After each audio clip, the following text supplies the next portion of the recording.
Bonjour à toutes et à tous, j'espère que vous allez bien. Aujourd'hui on se retrouve pour un nouveau Weekly Hebdo dans lequel on va analyser la macroéconomie, faire un tour sur la géopolitique et voir ensemble les différents marchés financiers. Avant de commencer, je tiens juste à vous rappeler que cette vidéo n'est pas un conseil financier mais uniquement une vidéo à but éducatif, alors faites toujours vos propres recherches. Mais par contre, si vous kiffez la finance, vous êtes sur la bonne chaîne YouTube, alors n'hésitez pas à lâcher un like et à vous abonner, ça me fera très plaisir. Sur ce, on commence directement avec une semaine choc, le sell-off de Wall Street face aux risques politiques. La semaine du 6 au 12 octobre, elle a été marquée par une volatilité folle et surtout en fin de semaine. On est toujours en période de shutdown et en plus de ça, Trump il est venu parler de tarifs le vendredi, ce qui a fait crash les actions, le pétrole et les crypto-monnaies. Dites-vous que le SP500 il a subi sa pire chute journalière depuis plus de 6 mois. Moins 2,7%. Et en accompagnement de ce mouvement, le VIX il a bondi lui de plus 30%. En parallèle de cette situation, on a un or qui s'est envolé et un pétrole qui a chuté. En plus de ça, le shutdown il s'est poursuivi cette semaine et on a une réelle situation d'incertitude économique et un manque de publications statistiques. Donc vous le comprenez, d'un point de vue économique, aux États-Unis c'est compliqué puisqu'on a un réel brouillard. Et oui, l'or cette semaine il a franchi la barre symbolique des 4000 $ l'once et le pétrole WTI perdait plus de 6 $ en fin de semaine avec moins 4% sur la journée de vendredi. Macroéconomie américaine, c'est le grand brouillard à cause du shutdown. Puisqu'on est en shutdown, toutes les institutions gouvernementales qui sont jugées comme non essentielles, elles sont toutes mises au chômage. Donc on a un réel arrêt de la fonction publique aux États-Unis. Et par là, il faut comprendre que tous ceux qui publient les datas statistiques macroéconomiques, ils sont eux aussi au chômage. Du coup, ils ne les publient pas. Donc mis à part l'indice de confiance du consommateur par l'université du Michigan, on n'a pas grand-chose. Et en parlant de celui-là, il est sorti à 55 points au-dessus de la barre des 50 points. Il est resté stable, mais il faut quand même noter que sur un an, il a perdu moins 22%. Donc d'un point de vue du consommateur, la consommation, elle peut se retrouver fragilisée. On enchaîne avec la politique monétaire et la Fed qui s'aligne sur un assouplissement rapide. Bon, cette semaine, l'unique publication qu'on a eue, c'est les minutes du FOMC le mercredi. Et franchement, dans ces minutes du FOMC, on n'a rien appris. On sait qu'au sein de la Fed, ils sont divisés, mais ils sont tous enclins quand même à un assouplissement monétaire. Donc au final, c'est sans surprise et c'est déjà pricé, on devrait baisser de 25 points de base en octobre et de 25 autres points de base en décembre. Et en gros, ça ramènerait le taux d'intérêt directeur de la Fed à 3,5 et 3,75%. Enfin bref, comme je vous ai dit, tout est exactement pricé dans les marchés financiers et l'unique problème qu'il pourrait y avoir, c'est si on s'éloigne de ce pricing. C'est-à-dire que si on a des datas futures, mais que là on peut pas avoir étant donné qu'on est en shutdown, mais si dans le futur elles sortent et qu'elles vont contre cette baisse de taux d'intérêt, là ça pourrait faire bouger brutalement les marchés. On enchaîne avec pour une fois une actualité géopolitique qui est croustillante. Entre un shutdown, des tarifs avec la Chine et puis un Proche-Orient qui se calme. Alors je l'ai déjà évoqué, mais on est en période de shutdown. Et d'ailleurs selon Kalshi, il devrait durer plus de 30 jours. Bref, on n'a pas d'accord budgétaire, la confiance des investisseurs elle pourrait être touchée à long terme et forcément ça perturbe la publication de données statistiques pour la macroéconomie. Mais bon, jusqu'à présent le shutdown il n'a pas plus influencé que ça les marchés financiers. Par contre, ce qui a littéralement fait crash les marchés financiers, c'est le retour de la guerre commerciale. Bah oui, Trump vendredi il a annoncé plus de 100% de tarifs sur la Chine. Et ça à cause que la Chine elle imposerait des restrictions sur l'exportation des terres rares vers les États-Unis. Donc Trump il s'est senti touché dans son ego et il a appliqué plus de 100% de tarifs sur toutes les importations chinoises à partir du 1er novembre. Mais en réalité c'est un peu plus compliqué que ça puisque les terres rares c'est l'élément principal pour tout ce qui est de la technologie. Donc c'est vrai que si la Chine elle implique des restrictions sur ses exportations aux États-Unis, alors les États-Unis ils pourraient être dans le dur. Et tout ça parce qu'en ce moment l'économie américaine elle repose uniquement sur la tech. Bref, cette escalade qui a surgi ce vendredi 10 octobre, ça a déclenché un big sell-off. Et puis pour parler des bonnes nouvelles, on a eu un cessez-le-feu au Proche-Orient entre Israël et le Hamas qui a été signé le 10 octobre. Donc forcément sur le pétrole qui intégrait une prime de risque d'escalade de conflit dans cette zone, et bah cette prime elle a tout simplement disparu et puis avec les menaces de tarifs des Américains sur la Chine, on a eu un pétrole qui s'est littéralement effondré. Venons-en maintenant aux actions qui ont vu leur nouveau sommet effacé à cause d'un big sell-off le vendredi. Le SP500 il a terminé sa semaine en perte de 2,4%. Du côté du Nasdaq, uniquement vendredi, c'était moins 3,6%. Et puis ce sell-off sur les actions, il n'était pas centré uniquement sur la tech. C'est 90% des actions du SP500 qui étaient dans le rouge. Forcément, du côté des perdants, on a comme secteur la technologie, les secteurs cycliques qui sont fortement exposés à la Chine, ou encore les méga cap tech tels que Nvidia, Amazon ou Tesla. Du côté des secteurs secteurs résistants, on a eu l'immobilier, le secteur des utilities et des consumer staples.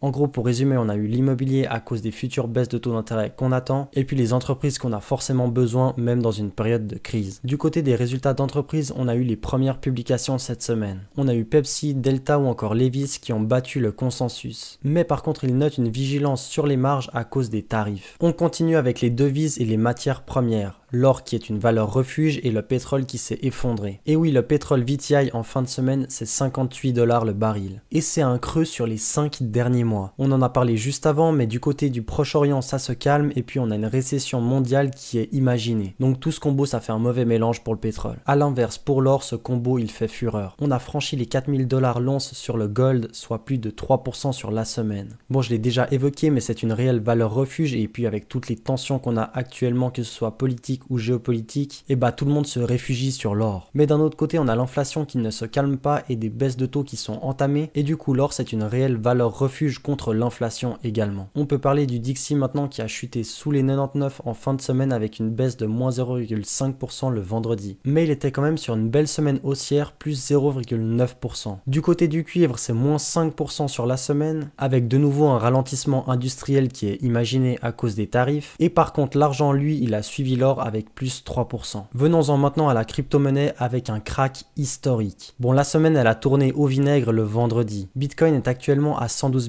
000 $, ça lui fait une baisse de moins 8% sur la semaine. Et tout ça bien sûr à cause de la corrélation entre les crypto-monnaies et le Nasdaq. Donc forcément les tarifs ça a déclenché un big sell-off sur le Nasdaq qui a déclenché un big sell-off sur les crypto-monnaies. Mais pour une explication plus concrète, je vous renvoie vers mes différents shorts que j'ai publiés récemment. J'explique plus en détail ce qui s'est vraiment passé le vendredi 10 octobre. On aborde maintenant les différents risques et scénarios entre escalade commerciale et atterrissage en douceur. Premier scénario bien sûr c'est l'escalade commerciale. Bon, c'est tout frais, vendredi on a eu la reprise de la guerre commerciale. Maintenant la deadline c'est le 1er novembre. Donc seul le futur va nous dire si on trouve un accord assez rapidement ou si ça empire. Mais dans le cas où la guerre commerciale elle empire, là ça pourrait être vraiment néfaste pour l'économie. Bien sûr quand on parle de droits de douane on parle aussi d'inflation puisque les droits de douane ils sont appliqués après aux consommateurs. Donc forcément toute cette situation elle pourrait amener inflation et récession, donc au final stagflation. On en vient maintenant au deuxième risque qui est une détérioration brutale. Et par là j'entends une détérioration du marché du travail et de la consommation. Bon ça au final c'est un peu la situation qu'on a actuellement, sauf qu'on n'a pas trop les données. Le marché du travail on sait qu'il s'est détérioré récemment, mais on n'a pas la suite de cette détérioration. Du côté de la consommation on est un peu entre les deux. On a des datas qui sont positives et d'autres qui sont vraiment négatives. Bref ce risque il est là, mais du côté des marchés financiers il est vu comme bénéfique, puisque qui dit récession et marché de l'emploi qui se détériore, dit également baisse de taux d'intérêt. Et ça pousse les marchés vers le haut. Pourquoi ça pousse les marchés vers le haut? Tout simplement parce que comme on a de l'inflation, si on baisse les taux d'intérêt, on pourrait avoir une inflation encore supérieure. Et pour lutter contre cette inflation, les gens ils investissent. Et comme actuellement la nouvelle tendance c'est la technologie et l'investissement dans la tech, et bah les marchés ils explosent. Mais bon, vendredi, les tarifs, ils ont repris le dessus sur la baisse de taux d'intérêt. Mais par contre, et on en vient au scénario central, si on a des résultats bancaires, donc de la session de publication des résultats qui sont conformes, si on a un shutdown qui garde son statu quo, et si on a des discussions entre USA et Chine qui arrivent cette semaine avec des potentiels trade deals, là, ça pourrait être bénéfique pour les marchés financiers, puisque tout le monde retrouverait d'un coup confiance, exactement au final comme en avril, et puis la guerre commerciale se serait déjà oubliée et on reviendrait à nouveau sur les baisses de taux d'intérêt. Et comme je vous l'ai dit, baisse de taux d'intérêt signifie record historique, en tout cas actuellement. Donc si on arrive à oublier rapidement les tarifs, on pourrait avoir un retour sur les plus hauts. Au final, on n'a pas trop de logique puisque la réalité de l'économie est mauvaise, mais les marchés actuellement sont décorrélés de cette économie fondamentale. Pour conclure, comment naviguer sur cette nouvelle volatilité? Enfin, nouvelle, c'est pas trop vrai, puisque les tarifs et Donald Trump, c'est une histoire qui revient et qui revient. Tout d'abord, il faut prioriser la sélectivité. En ce moment, on a une big volatilité et la structure elle est fragile. Et comme on arrive sur la saison des publications, les entreprises qui vont battre les attentes, elles vont être géniales puisqu'elles vont exploser à la hausse, mais par contre, celles qui vont manquer les attentes, ça va être un effondrement brutal. Donc franchement, faites attention à cette période. Deuxième point, couvrir le risque politique et géopolitique. En ce moment, on parle de shutdown, on parle de tarifs, et on l'a vu, l'or, il explose. Mais c'est pas depuis hier qu'il explose l'or, ça fait depuis un bon moment maintenant. Donc au final, tant qu'on va avoir cette situation de shutdown, de tarifs, etc.,